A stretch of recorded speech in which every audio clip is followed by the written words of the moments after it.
The newly sworn-in Colombian president and his Venezuelan counterpart healing the rift, from repeated accusations of Hugo Chavez harboring FARC rebels to withdrawn ambassadors and trade stagnation. A newfound friendship, but will it last? How fragile is the peace, and how does the US view this rapprochement? This is Inside Story.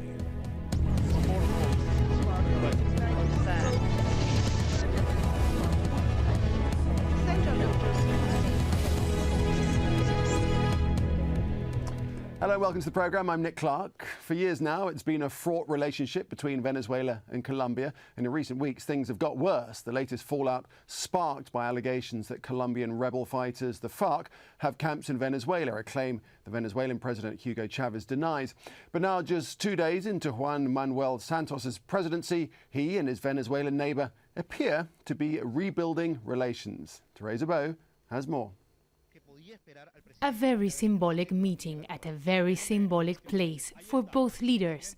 Santa Marta is where independence hero Simón Bolívar died after freeing both Colombia and Venezuela from Spanish rule 200 years ago.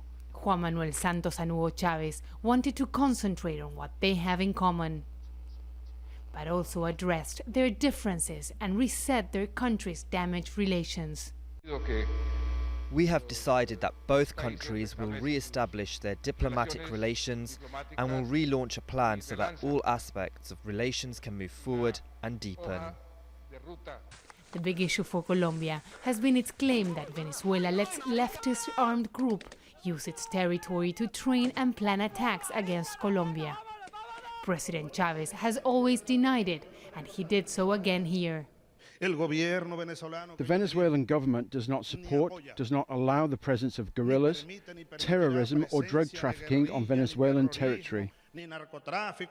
The presidents agreed to restore diplomatic relations and create a roadmap to deepen ties between the two nations. The big victim of the diplomatic crisis has been cross-border trade.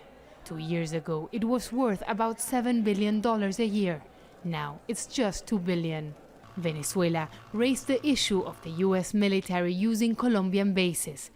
President Chavez said Colombia can make the agreements it wants, as long as they don't represent a threat.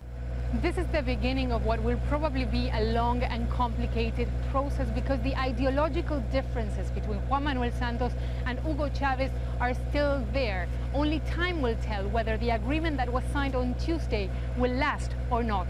Teresa Bo, Al Jazeera, Santa Marta.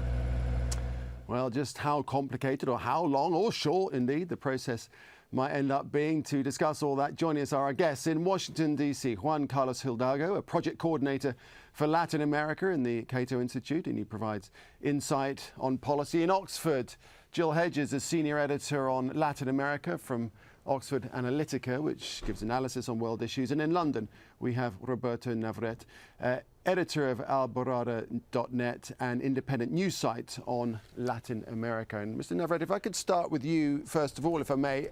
The truth is these guys are at opposite ends of the ideological spectrum, aren't they? Often traded insults with each other before Santos was elected president in June. So what's brought this about? A sudden desire to be friends? Well, I think that the relationship between, you must remember that Santos was the defense minister of Uribe government, and the relations in the late part of the Uribe government deteriorated between Venezuela and Colombia. But we must also remember that for a long time, these relationships were maintained at a fairly pragmatic level in spite of the ideological differences between the leaders. So, Jill Hedges, I mean, how much substance do you think is there in this? It's almost as if they're kind of, holding their noses while they're shaking hands, isn't it? That may be true, but I think both of them at the moment have a lot of good reasons to try to reach some kind of rapprochement, and not too many reasons to remain in confrontation. On the domestic side, I think both of them have good reasons for wanting to improve relations, not least the fact that trade has fallen off very sharply, and it's a money loser for Colombian exporters, and for the Venezuelan economy it's very difficult to replace the consumer imports. There are serious shortages. Inflation is running at about 32% a year, so I think there are good pragmatic reasons to want to put the relationship back on track. good pragmatic reasons, Juan Carlos Hidalgo, but you have to be sceptical that the hatchet has been buried. For example, Santos has been one of the most outspoken critics of Chavez, saying at one point he has been legitimately elected, as were Hitler, Mussolini, Aristide, and so many other demagogues turned tyrants. And in April, Mr. Chavez referred to Mr. Santos as a wolf dressed up as Little Red Riding Hood, while also contending that Mr. Santos had been part of a conspiracy to assassinate him. Can they bury all that antagonism? Yeah, we've been there. We've been here before. We've seen fights between former President Uribe and President Chavez happen earlier during both guys in office. And eventually they will hug in a summit and everything will be back to normal, only to have another spat a few months later. The question is, how long can this go? And whether President Chavez is serious in his commitment not to allow FARC guerrillas to find safe haven in Venezuela. That's a major point, because I don't think President Santos can turn a blind eye into the fact that Venezuela keeps harboring narco-terrorists in its territory. Yeah, Robert Navarrete, you have to ask that, don't you? How long can this last? So Hugo Chavez has said he will not tolerate illegal armed groups on his territory. Can that be true? Well, I think it's rather paradoxical that a country that had an insurgency for more than 50 or 60 years is actually accusing the neighbor of actually being the cause of the problem itself. I think that if you know the geography of South America, you know that the jungle regions are extremely difficult to patrol, and there is in fact no evidence that Chavez has allowed the existence of these guerrilla groups inside the territory of Venezuela. Now, that doesn't mean that in this 2,000-kilometer border, these guerrillas cannot cross undetected. It is still possible, but actually to elevate the rhetoric to the level that Uribe did, interestingly, in the last 2 weeks of his mandate, is rather suspicious to me. Yeah, it's interesting, Jill Hedges, isn't it? On his last day in office, Mr. Uribe filed complaints against Mr. Chavez in the International Criminal Court, as you'll know.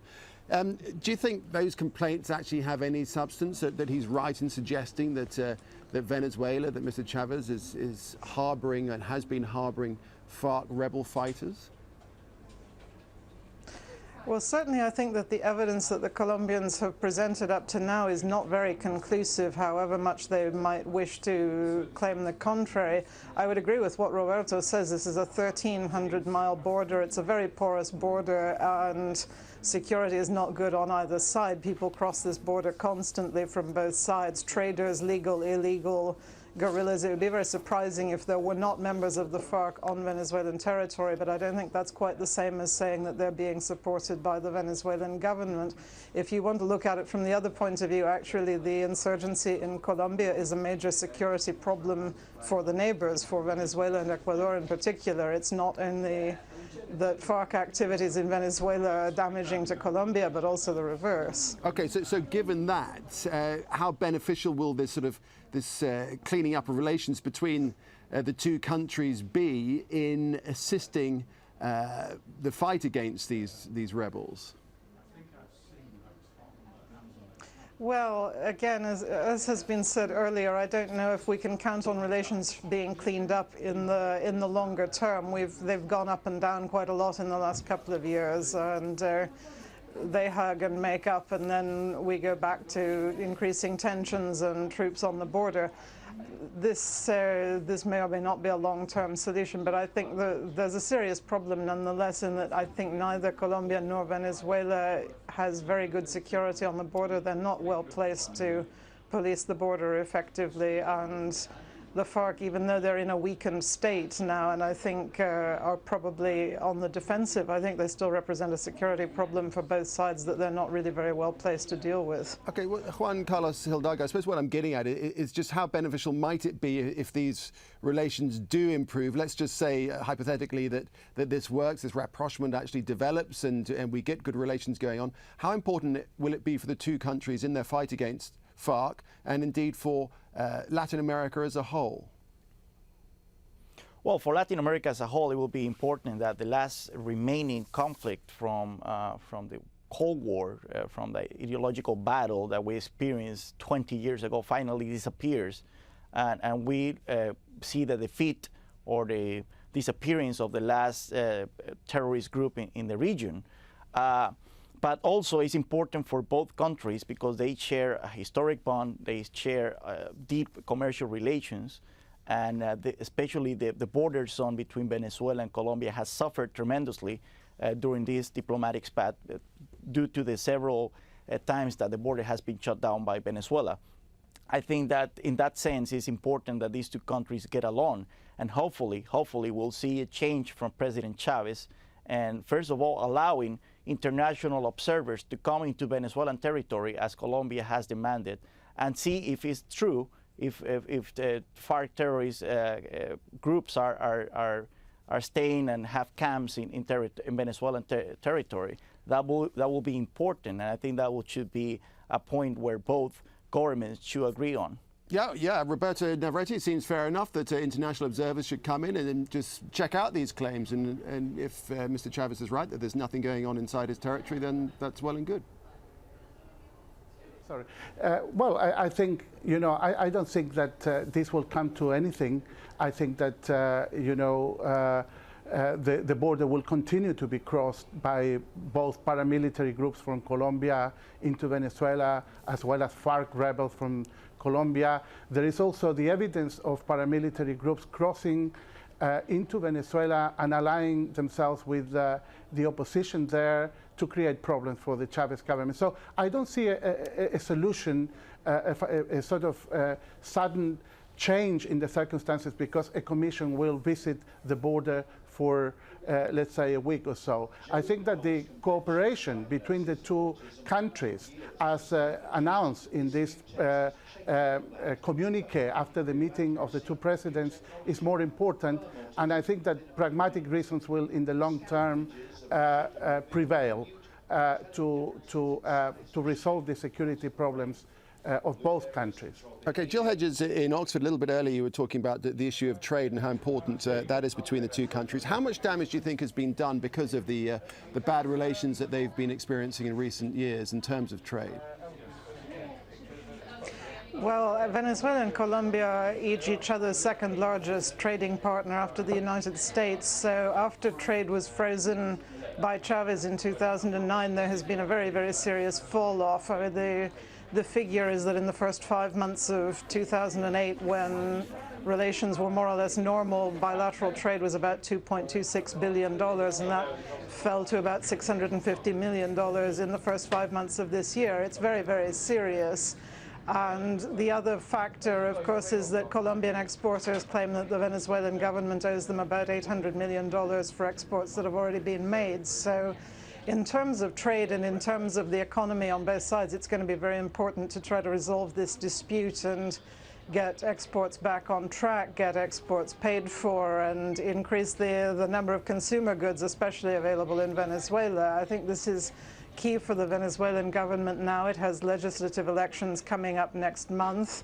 It's still quite popular, but there's an increasing amount of popular concern about inflation and about shortages. So if you can resolve the trade dispute, I think that's going to be a key factor at the popular level, maybe even more than the security question. And absolutely, I guess that if you build up relations with trade, and then you can move on to more prickly issues, perhaps, Juan Carlos. Well, French liberal, Frédéric Bastiat said that if goods don't cross borders, soldiers eventually will. And indeed, I think that a pragmatic relationship based on free trade, on open borders, should be enough to at least mend temporarily the situation and the dispute between both countries. And I think that in this sense, Venezuela has more to lose than Colombia. Due to this situation, this trade spat. Not only, like, for example, we have that case of $800 million being owed by Venezuela to Colombian exporters, but 90% of Venezuelan goods are imported.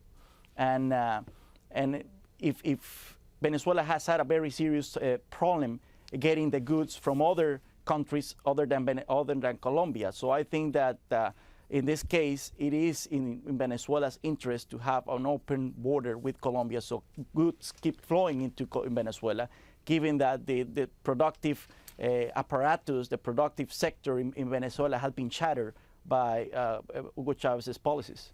Okay, let's just change tack a little bit, because looking over its shoulder at these events very closely is the United States, of course. And Sue Hedges, first of all, how do you think the States, the US, is observing events? How are they feeling about this kind of initial rapprochement that we're seeing?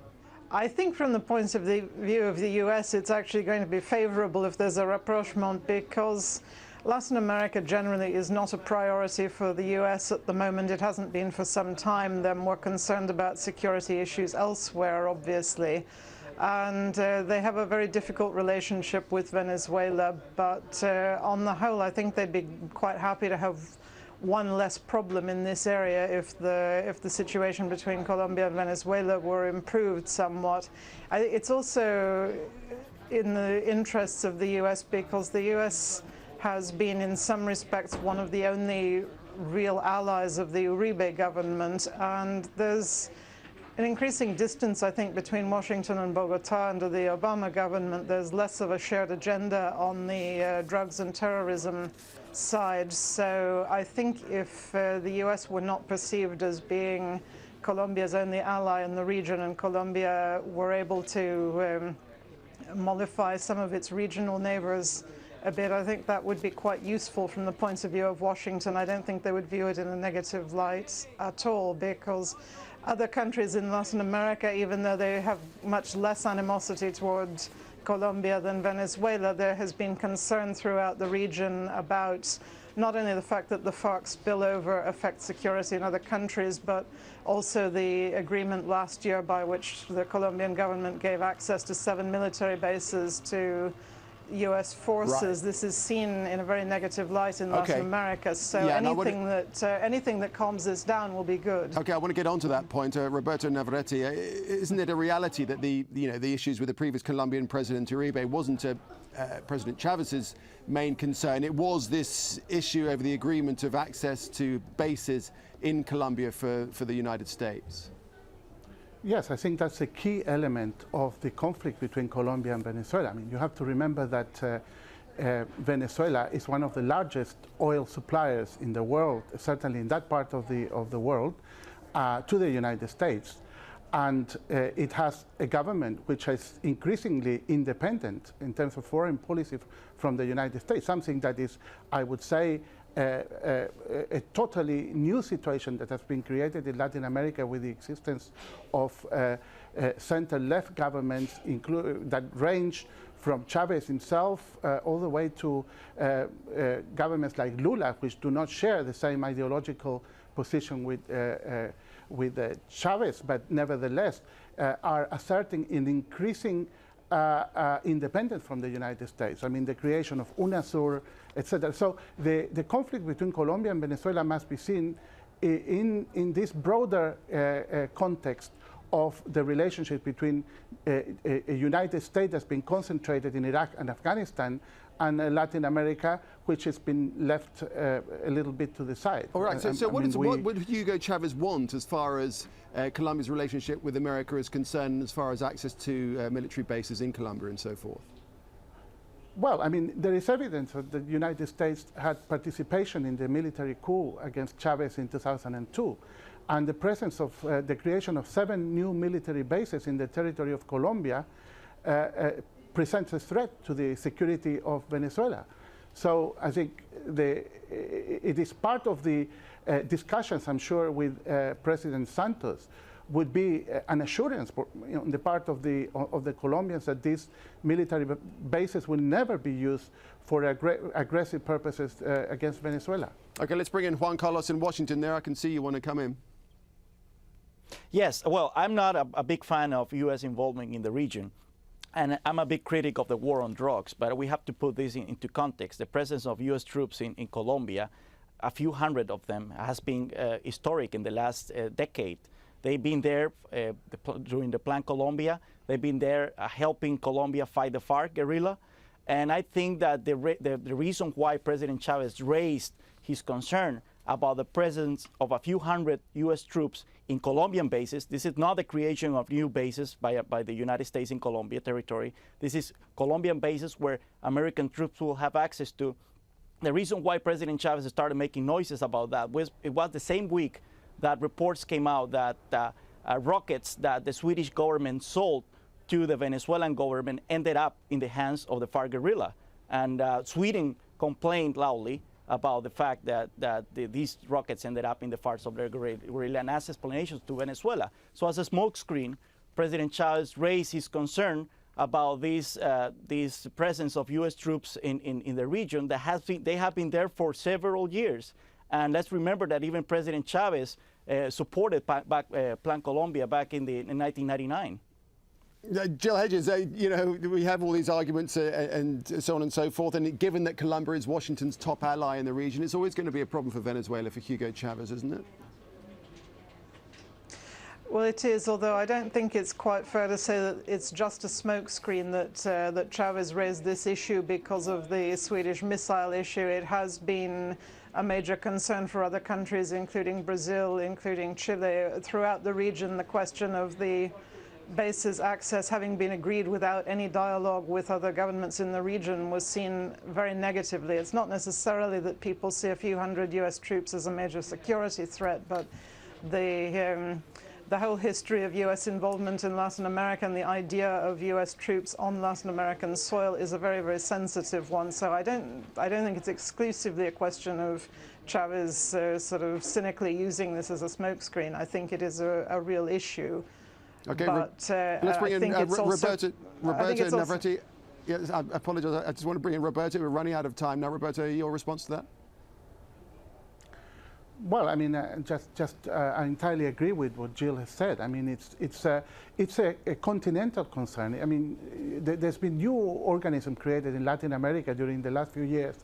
UNASUR is an example, and it is interesting that it has been UNASUR that was instrumental in the resolution of the conflict between Colombia and Venezuela, because it was taken out of the Organization of American States, where the United States has vested interest.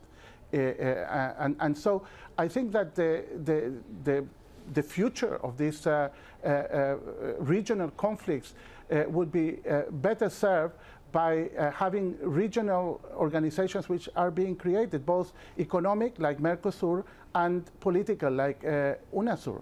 And you have there representation of different ideological positions, different tendencies. Well, it's blatantly obvious that nothing's straightforward as a minor agreement, and a handshake has a long way to go yet. Clearly, it will be interesting to see how this shapes up. All of you, thank you very much. Jill Hedges in Oxford, Roberto Navarrete in London, and Juan Carlos Hidalgo from Washington. Good to have your perspectives on this. And thank you for joining us on this edition of Inside Story. Drop us a line, send us an email, insidestory@aljazeera.net. From me, Nick Clark, bye for now.